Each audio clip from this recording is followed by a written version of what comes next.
सभी को जय माणा जय चित्तौड़ और मेरा सभी को राम राम। नमस्ते साथियों, वर्तमान में ये वीडियो मेरा बनाने का ध्येय यही था कि समाज को वस्तुतः पता चले आखिर ये समाज की स्थिति है क्या, और वस्तुतः में समाज सरकार हमको क्या समझती है। वर्तमान में जो घुमंतु कल्याण बोर्ड का जो गठन हुआ उसमें वापस समाज की अनदेखी की गाड़ी और समाज की, और ये बहुत ही दुखद है और हम इसका घोर विरोध करते हैं। आज ये तीसरा बोर्ड है, श्रीमान गोपाल केशव जी बोर्ड, जगमाल जी, और इसके बाद ये भी उर्मिला जी का बोर्ड है। तीनों बोर्डों में हमें कोई समाज को स्थान नहीं दिया गया। हमारा अध्यक्ष हमारे समाज का मानना चाहिए कि रियल घुमंतु हम एक ऐसी जाति है जिसने मेवाड़ के लिए संघर्ष किया, माना प्रताप के साथ हम लड़े, अपने घर परिवार अपने वहाँ छोड़कर आज भी उसी प्रण का पालन करते हैं। इसने हम देशभक्ति की हमारे अंदर भावना है और सरकारें हमें बिल्कुल कुछ नहीं समझती है, क्योंकि सरकारों को पता है संगठित नहीं है। जब तक हम संगठित होकर सरकार को अपनी ताकत नहीं दिखाएंगे तब तक सरकारें उनको कोई अहमियत नहीं है। जो विघटित होती है, जो बिखरे हुए होते हैं, उनको कभी कभी सरकारें कभी कोई अहमियत नहीं देती है, भले आपकी संख्या कितनी हो। अब राजस्थान में अपने समाज की बहुत बड़ी संख्या लाखों में, फिर भी सरकारें हमारी अंदर क्यों करती। सरकार को पता है कि एक बिखरा हुआ समाज है और बिखरे हुए समाज की कभी कोई अहमियत नहीं होती है। ठीक है, जैसे लकड़ियां होती है एक एक तिनके को तोड़ देती है, लेकिन संगठित हो जाते हैं ना तो कोई उसको नहीं तोड़ सकता। तो सरकारों को हमसे ज़्यादा पता है और सरकार इसके लिए हमें बिल्कुल कोई अहमियत नहीं दे रही है। वर्तमान में जो घुमंतु कल्याण बोर्ड बना है उसमें हमारी बिल्कुल अनदेखी। हम बहुत लंबे समय से युवा संगठन अलग बोर्ड की मांग कर रहा है और उस अलग बोर्ड के लिए अभी तक सरकार ने कोई विशेष काम नहीं किया। ठीक है, तो सरकार अलग बोर्ड क्यों नहीं बना सकती, जब सरकार माटी कला बोर्ड, जो कुंभार है उनके लिए अलग माटी कला बोर्ड बना दिया, जबकि वो हमसे सक्षम है। आज कुंभार जाति है जो हमसे सक्षम है, अच्छे परिवार है, उनका जीवन यापन करे वो।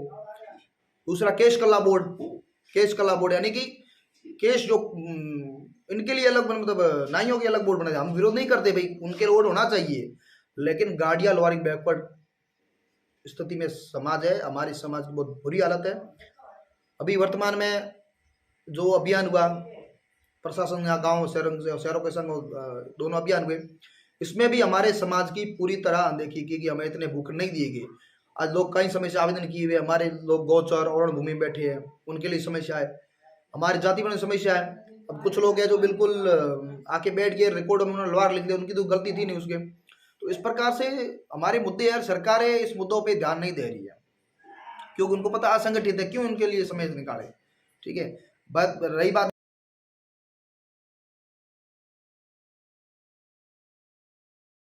दूसरी, जो देवनारायण बोर्ड है, देवनारायण बोर्ड में हमारी ना तो कभी हमको कोई सदस्य बनाया जाता है आज तक, ठीक है, और ना हमें कोई अहमियत दी जाती। देवनारायण बोर्ड में करोड़ों का बजट आता है और उसमें आज तक कोई विशेष हमारे लिए काम नहीं हुआ है। देवनारायण बोर्ड की गाड़ियों और समाज को पैसे का भी बेनिफिट नहीं हो रहा है। ठीक है, तो छात्रावास का निर्माण हो रही है तो वो भी उनके जहाँ बहुत इलाका है वहाँ हो रही है, जहाँ उनकी संख्या ज़्यादा है वो वहाँ हो रही है। मैं उनका विरोध नहीं, बाकी ये सत्यता है कि हमको किसी बोर्ड में अहमियत नहीं दी जा रही है। देवनारायण बोर्ड गाड़ी और समाज किसी वैसे अभी तक कोई सदस्य नहीं बनाया गया। ऊपर से रही बजट की ऊपर में जब ये बजट आने वाला उसके बाद में 5 साल का एक रूपरेखा तैयार करूंगा। अपने को मतलब क्या मिला, मतलब जीरो के बराबर अपने को अभी तक बोर्ड पैसे नहीं मिले, जबकि हमारी हालत और खराब है। एक मोटा खाका बता दो, अभी वर्तमान में राजस्थान सरकार का बजट है 2,50,747 करोड़ रुपए। ये देखो इतने जीरो लगते हैं इसके अंदर। ठीक है, उसमें अभी तक हमारी कोई विशेष प्रावधान नहीं। अभी मैंने सुना है, बात मेरी हुई है कि 1.5 करोड़ रुपये हमारे मकानों के लिए उसमें प्रावधान किया गया है और कच्चा माल क्रय के लिए सिर्फ 2 लाख रुपए। ठीक है, उससे कुछ नहीं, 2 लाख रुपए से कुछ नहीं होगा। एक धंधा भी 2 लाख से शुरू नहीं होगा। सरकार चाहती है कि 2 लाख राजस्थान के गाड़ी और समाज के रोजगार के लिए काम किया जाए, तो ये तो हंसने जैसी बात है। ऊपर से मैं आपको तो पिछले 5 साल में देखे तो आवास निर्माण के लिए 5,64,00,000 रुपये गाड़ी समाज को मिले हैं। उसमें इतना कोई विशेष काम नहीं हुआ है। और जो वर्तमान में बजट की जो सरकार ने पढ़ी उसमें हमारी हिस्सेदारी है 0.00062%। इतनी छोटी सी हिस्सेदारी हमको दी गई बजट में, इतनी, जबकि हमारी हालात और ज़्यादा खराब है। चाहे बजट की बात हो, चाहे बोर्ड की बात हो, चाहे हमारे बच्चों की शिक्षा की बात हो, हर क्षेत्र में जब तक हम संगठित नहीं होंगे तब तक सरकारें हमारे लिए ना सुनेगी और ना हमारे लिए काम करेगी, क्योंकि सरकार को वोट बैंक की राजनीति पसंद है। और युवा संगठन आगे की हमको तत्काल ऐसे काम करने, हम व्यवस्थित रूप से काम करने वाले व्यक्ति है। तो पहला हमारा जो पड़ाव है राजस्थान में संपर्क का, हमारा पूरा एक प्रोसेस है। जन चेतना यात्रा भाई हमारा एक बहुत बड़ा ड्रीम प्रोजेक्ट है, जिसमें हम पूरे राजस्थान में घूम के एक यात्रा निकालेंगे समाज को जागरूक करने के लिए।